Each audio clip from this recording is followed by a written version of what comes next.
अगर इस तरह का कोई आपके पास प्रॉब्लम हो कि show that the perpendiculars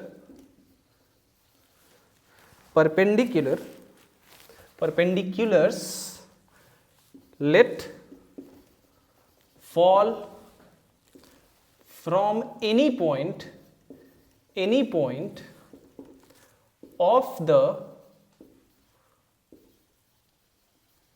straight line 2x plus 11y is equal to 5 upon the two straight lines 24x plus 7y is equal to 20 and 4x minus 3y is equal to 2 are equal to each other. ठीक है, problem है कि show that the perpendiculars let fall from any point of this straight line upon the two straight lines this and this are equal to each other. आपको ये यहां पे show करना है, प्रूव करना है कि अगर इस स्ट्रेट लाइन के किसी भी पॉइंट से इन दोनों स्ट्रेट लाइंस पे कोई परपेंडिकुलर खींचा गया तो उन दोनों परपेंडिकुलर्स का जो लेंथ होगा वो बराबर होगा. That is what you have to show. ठीक है, चलिए पहले इन तीनों इक्वेशंस को हम ax plus B Y plus C के फॉर्म में, ax plus B Y plus C is equal to 0 के फॉर्म में लिख लेते हैं. चलिए सबसे पहले तो हम मान लेते हैं कि लेट एच के be any point on the straight line. कौन सा स्ट्रेट लाइन है? 2x plus 11y is equal to 5. ऐसा मान लेते हैं. अब कह रहा है कि किसी भी पॉइंट से इस स्ट्रेट लाइन के जो परपेंडिकुलर्स हम खींचेंगे इस पे और इस पे उसका लेंथ बराबर हो, तो इसलिए मैं इक्वेशन को ax plus B Y plus C is equal to 0 के फॉर्म में डायरेक्ट नहीं लिख रहा हूं क्योंकि आपको पता है ये तो आसान है. 24x plus 7y minus 20 is equal to 0.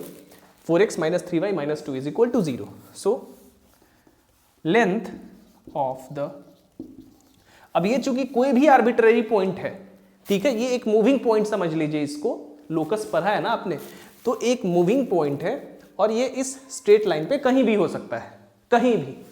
ठीक है, तो देखिए किस तरह से प्रूफ किया जाता है. Length of the perpendicular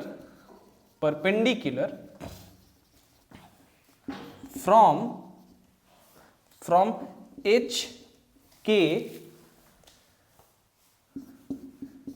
to the line 24x plus 7y minus 20 is equal to 0 is कितना हो जाएगा? लेंथ यहां पे मान लेते हैं P1 ये लेंथ है, तो P1 इज इक्वल टू क्या हो जाएगा आपका? हमें पता है क्या करना है, हमें 24x के जगह इसका h सब्सटीट्यूट कर देंगे plus 7k minus 20 divided by square root of 24 square plus 7 square. So 24h plus 7k minus 20 divided by 24 का कितना होता है स्क्वायर? 576 और 7 का 49. 576 और 49 कितना हो जाएगा? 625. 625 का स्क्वायर रूट कितना हो जाएगा? 25. ठीक है. Also length of the perpendicular from HK to the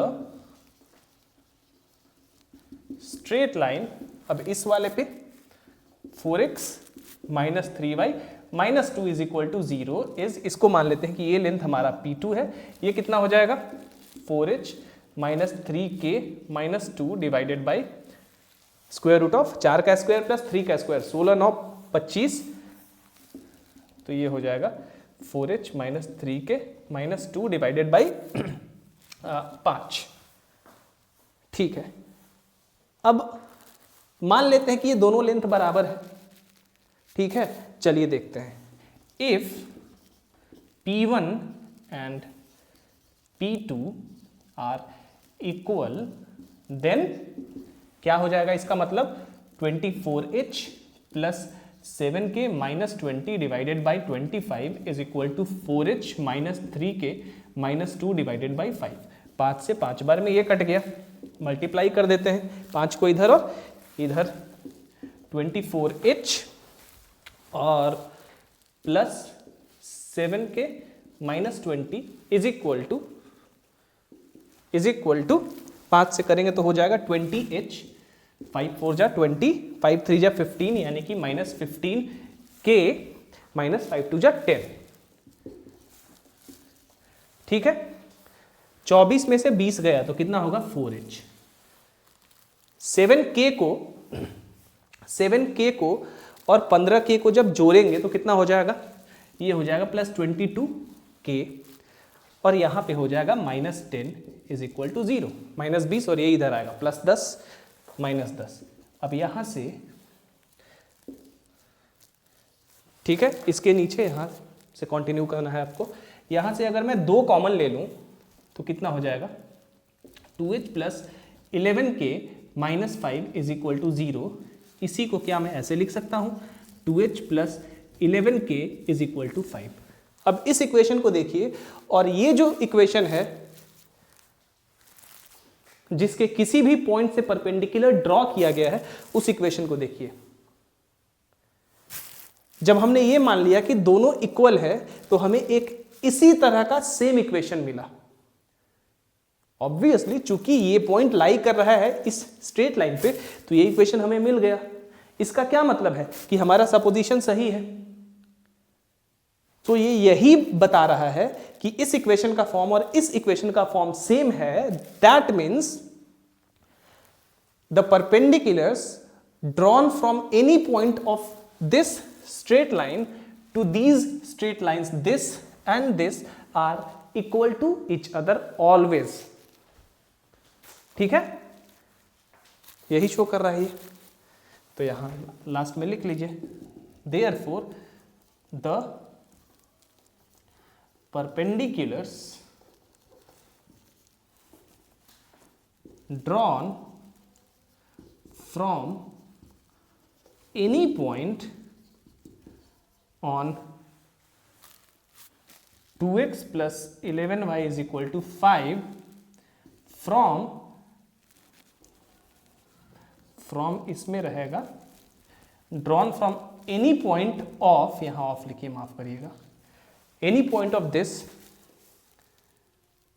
to the straight lines given are always equal। ये हो गया आपका प्रूव्ड। तो इस तरह के प्रॉब्लम्स को इस तरह से बनाते हैं। जब भी ऐसा कुछ कहा जा रहा है तो आपको बस मान लेना है कि दोनों बराबर है। जिस स्ट्रेट लाइन के पॉइंट से परपेंडिकुलर ड्रॉ किया गया है आपको उसी स्ट्रेट लाइन का फॉर्म आ जाएगा। इसका मतलब है कि आप ये जो क्वेश्चन कह रहा है शो करने के लिए आपने कर दिया, तभी तो सेम फॉर्म में इक्वेशन आ गया ना। और चूंकि h और k कोऑर्डिनेट्स है इस स्ट्रेट लाइन पे तो देख लीजिए इसी फॉर्म में आ गया। h और k इसमें इसको तो सेटिस्फाई करेगा ना, तो सेटिस्फाई कर गया। और चूंकि h और k रैंडम पॉइंट्स का कोऑर्डिनेट है, किसी एक मूविंग पॉइंट है, तो हर जगह ये लागू होगा। That means we have shown this that the perpendiculars drawn from this equation to these two equations are always equal. So I hope you understand this. That's it, thank you.